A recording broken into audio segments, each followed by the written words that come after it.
Okay, going to do a quick demo of how to make a tension wrench out of one of these things. This is one of them.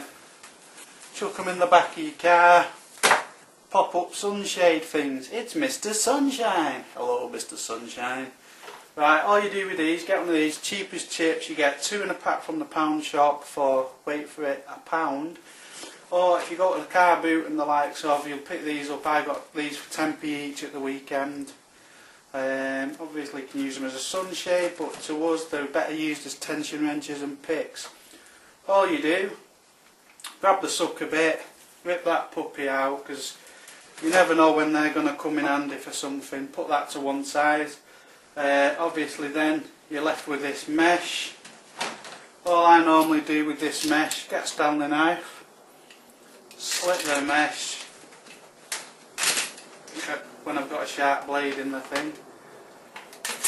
And then the next thing to do, once you've got this, so you can see the metal now, let's just bring that a bit closer for you, so you can see the metal through the edge.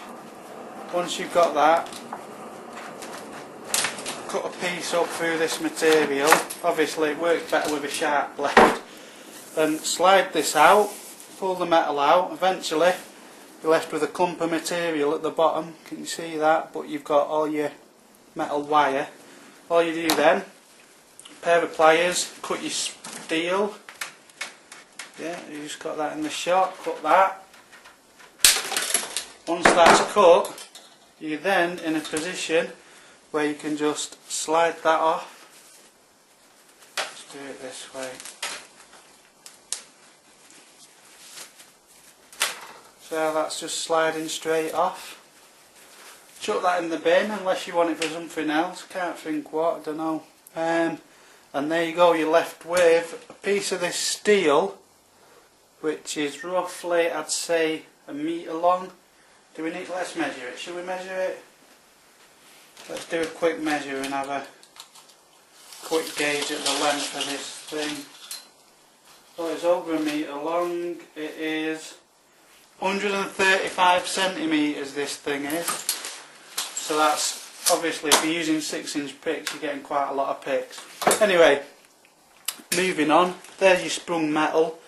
All you do, grab the end, hold both pieces, otherwise it catapults around the room. Can go anywhere. Decide what length. Say we're going to have, allowing for this top piece to be folded, we just want, I don't know, 5-6 inch. One of your 6 inches, not one of mine.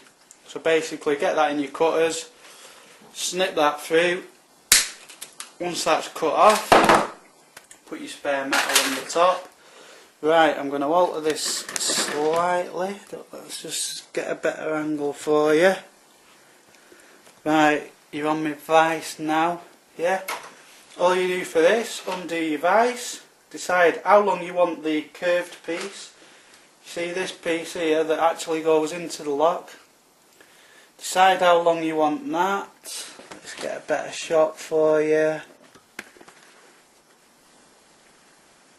There you go. Right, so all you do, we're going to say we want this much. Sorry, we want this much. So we're going to put that amount into the vice, tighten the vice up, and all you do, gradually with your finger, applying a little bit more pressure, just wiggling it like that with your fingers on until it comes right down. Now on this, it has a coating on the outside, and you will hear a little click like you just heard then. As soon as you hear that click, that's it. Straighten it up a little bit, it will straighten up, and there you go, in seconds you've got a tension wrench. I know what you're thinking, does it work? Well, here's your lock. Swap my hands over, there's your lock. Look at that for a perfect fit. Straight in, there you go. Perfect tension wrench in seconds.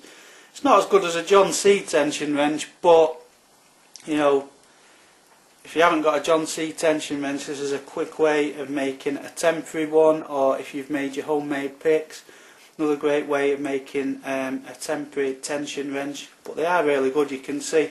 I put a lot of pressure on this, see if I can break the thing. I'm actually putting a lot of pressure on there. Yeah, and it's solid, it's really solid. If it ends up bending out of shape, it's like a sprung steel, so you can just bend it back. It doesn't snap too easy. So, you know, there you go, cheap tension wrench. You're probably going to get out of that one piece 15 tension wrenches for £1, but you're getting 2 of them in a pack, so you'd be looking at about 30 tension wrenches for £1.